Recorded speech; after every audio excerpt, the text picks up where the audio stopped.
তো আসসালামু আলাইকুম, হ্যালো গাইস। দেখতে পাচ্ছেন আশা করি মাস্কেট আসলাম, একে একে হাঁটতেছে, বাসে যাইতেছে, বাসে দিয়ে রওনা দিতেছে। দেখা যাক, দৃশ্যগুলো অনেক সুন্দর।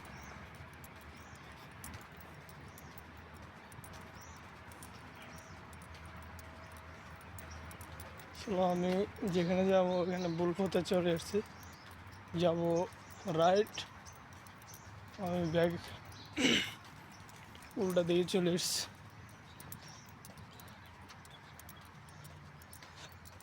অনেক সুন্দর দৃশ্যগুলো।